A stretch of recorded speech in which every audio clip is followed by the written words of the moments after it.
నమస్తే. నేను ప్రశాంత్. మాజీ సీఎం జగన్మోహన్ రెడ్డితో ప్రశాంత్ కిషోర్ ఇప్పుడు రాబోయే రోజుల్లో ఎలా ఉండబోతున్నారు, ప్రజెంట్ ఎలా ఉన్నారు అనే విషయాలైతే తెలుసుకుందాం. దీని గురించి అయితే మాట్లాడేందుకు ప్రస్తుతం మనతో పాటు సీనియర్ జర్నలిస్ట్ జయదేవ్ గారు ఉన్నారు. నమస్తే అండి. నమస్తే అండి. సార్, ప్రశాంత్ కిషోర్కి అదేవిధంగా జగన్మోహన్ రెడ్డి గారికి కొన్ని విభేదాలు వస్తున్నాయి. ప్రశాంత్ కిషోర్ మొత్తం మారిపోయాడు అని చెప్పేసి కొన్ని ట్రోల్స్ అవుతున్నాయి. సో ఇది ఎంతవరకు నిజం?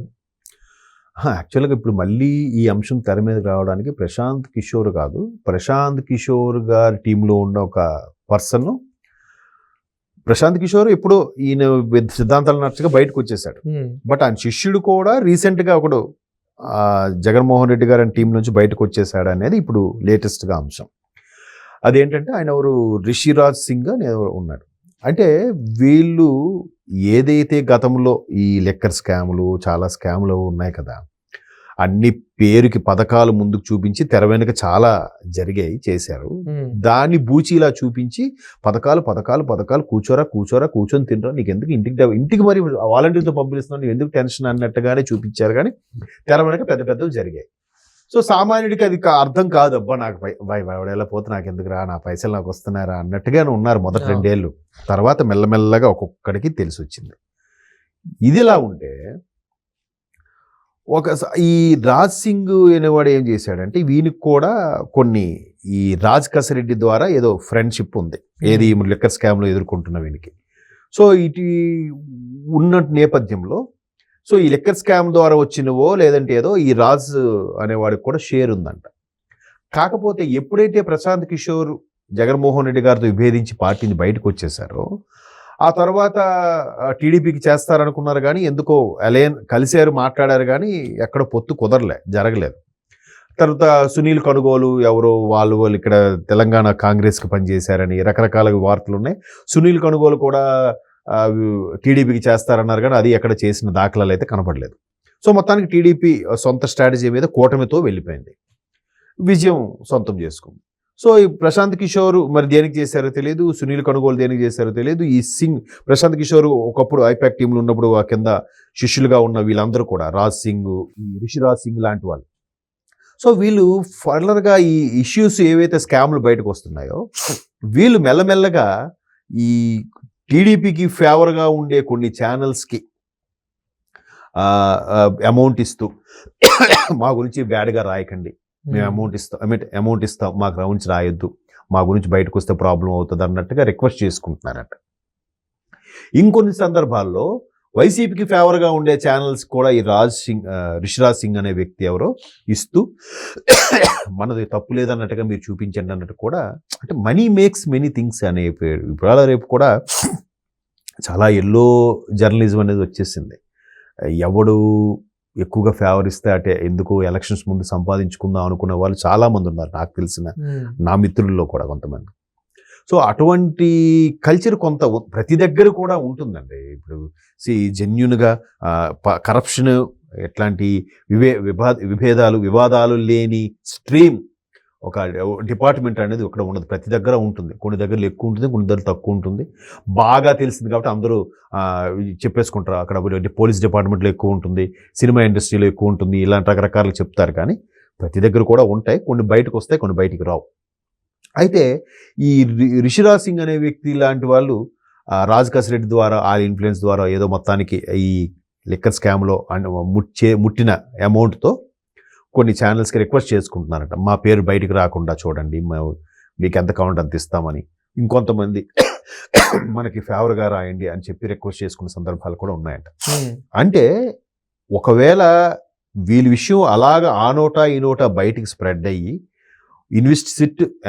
సిట్ అధికారులకు ఏదైతే తెలిసిందనుకోండి, వాళ్ళ ఇన్వెస్టిగేషన్ తెలిస్తే ఏమవుద్ది, ఖచ్చితంగా మీరు పలానా వ్యక్తులకి ఎట్లా మీరు సుపారీ ఇస్తామన్నారా, మీ గురించి ఛానల్లో టెలికాస్ట్ చేస్తే చెప్తామన్నారని ఎవరైనా అడిగారా అనుకోండి, అప్పుడు సిట్ అధికారులకి ఈ విషయం తెలిసిపోతుంది కదా. సిట్ అధికారుల దగ్గర నిజం ఒప్పించుకోవాల్సి వస్తుంది కదా. స్టార్టింగ్లో అయితే అందరూ అలాగే చెప్తారు, తెలీదు, గుర్తులేదు, మర్చిపోయానని చెప్తున్నాను. ఇప్పుడు ఎవరు కృష్ణమోహన్ గారు, ఓఎస్డి కృష్ణమోహన్ రెడ్డి గారు, ధనుంజయ రెడ్డి గారు, రాజ్ కసిరెడ్డి గారు, ఎవరెవరైతే మిథున్ రెడ్డి గారు, వీళ్ళు ఎవరెవరైతే సిట్ అధికారుల దగ్గరకు వచ్చి మాట్లాడి వెళ్తున్నారో వీళ్ళందరూ కూడా చాలా చాకచక్యంగా తెలీదు, గుర్తులేదు, మర్చిపోయారు అని చెప్తున్నారట. వాళ్ళకి కూడా తెలియకుండా ఉండదా? సిట్ అధికారులు కూడా చాలా మేధావులు, ఎన్నో కేసులు చూసుంటారు. సో అట్లాగా వీళ్ళకి పిలిచి అడిగితే ఒకవేళ అప్పుడు ఖచ్చితంగా చెప్పేస్తారు కదా, ఇవాళ కాకపోతే రేపైనా, రేపు కాకపోతే ఎల్లుండైనా. వాళ్ళు ఇన్వెస్టిగేషన్ పందా కూడా చాలా డిఫరెంట్గా వెళ్తారు. అలాంటి సందర్భంలో ఎప్పుడో ఒక రోజు బయటకు లీక్ అవుతుంది కదా. సో అట్లాంటివి జరిగితే ఖచ్చితంగా లీక్ చేయొచ్చు. ఎందుకంటే ప్రశాంత్ కిషోర్ కూడా ఐపాక్ టీం నుంచి బయటకు వచ్చేసాడు ఆయన.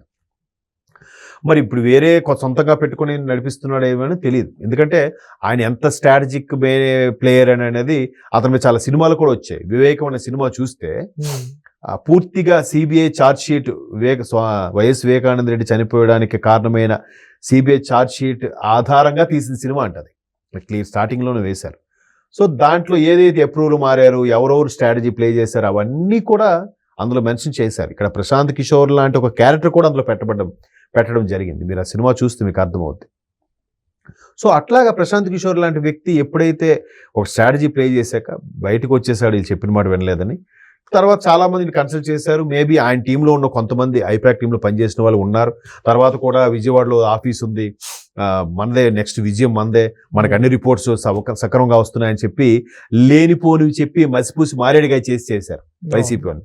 క్లియర్గా అన్ని రిపోర్ట్లు కూడా మ్యాక్సిమం కూటమే గెలుస్తుందని చెప్పినా కూడా ఆ కూటమి వాళ్ళు డబ్బులు ఇచ్చి మేనేజ్ చేశారు అనే చెప్పారు తప్ప వాస్తవాలు చెప్పాలి కదా. లేదు సార్, డౌన్ఫాల్ ఉంది, మీ గురించి బ్యాడ్గా అనుకుంటున్నారు, చాలా ఇబ్బంది ఉంది అని వాస్తవం చెప్తే రియలైజ్ అయ్యి ఓవర్కమ్ అవుతాడు. కానీ మనకు తిరగలేదు సార్. ఈసారి గ్యారంటీ 120 మనం కొడతాం సార్. 151 వైనాట్ 175 అన్నారు కదా, గ్యారంటీ 175 కొట్టేస్తాం సార్. ఏంది ఇది 175 కొట్టేస్తే మరి మొత్తం నువ్వే గెలిచేస్తే, ఇప్పుడు గెలిపోవటంకి జస్ట్ చిన్న లైన్ తేడా, మొత్తం టైల్ లైన్ కూడా తేడా లేకుండా నేనే సింగిల్గా ఆడేసి నేనే గెలిచేస్తానంటే ఎక్కడ ఉంది? నీకు సరైన పోటీ ఉంటేనే అది గెలుపు అనేది. పోటీ లేకపోతే ఏకగ్రీవంగా అదేం గెలుపది? అట్లాగా ఏకగ్రీవంగా అయిపోవాలి 175 అని చెప్పే కాన్సెప్ట్ తీసుకొచ్చారు. కానీ వాస్తవానికి డిమెరిట్స్ చాలా ఉన్నాయి సార్. మీరు ఎవరిని కలవట్లేదు. ఎమ్మెల్యేలని మంత్రులు కూడా మిమ్మల్ని కలవడానికి వస్తుంటే సజ్జల గారో, ధనుంజయ రెడ్డి గారో, కృష్ణమోహన్ రెడ్డి గారో ఎవరో ఒకరు ఆపేస్తున్నారు. ఇవన్నీ తెలుసుకొని ఆయన ముందు ప్రజల్లోకి వచ్చి నాయకులకు వచ్చి కలిస్తే బాగుండేది. కలవలేదు. ఆడెవడో చెప్పాడని నేనే గెలిచేస్తాను అనుకుంటే ఎంతవరకు కరెక్ట్? సో ఆ మోసలో ఉండిపోయారు. కాబట్టి ఇప్పుడు ఒక్కొక్కడుగా బయటకు విజయసాయి రెడ్డి గారు లాంటి వాళ్ళు బయటకు వచ్చినప్పుడు ఈ ఐపాక్ టీంలో పనిచేసిన రిషిరాజ్ సింగ్ అనేవాడు ఎందుకు బయటకు రాడు? వచ్చేస్తాడు. వచ్చి రేపు పొద్దున్న అవకాశం వస్తే ఈయన కూడా చెప్తాడేమో, లేదు సార్ నాకు ఇలాగా రిక్వెస్ట్ చేశారు, లేకపోతే నాకు ఎంత ఇచ్చారు, నేను అందువల్ల హెల్ప్ చేయాల్సి వచ్చిందని ఏమో చెప్తారేమో. చూద్దాం. ఇప్పుడు రాజ్ కసిరెడ్డి కూడా చాలా కసిగా ఉన్నాడు. ఆయన నన్ను సెంటర్ చేసి వీళ్ళందరూ సైడ్ అయిపోతున్నారు అనే దీని మీద కూడా ఉన్నాడు, మన వార్తలు చూసాం.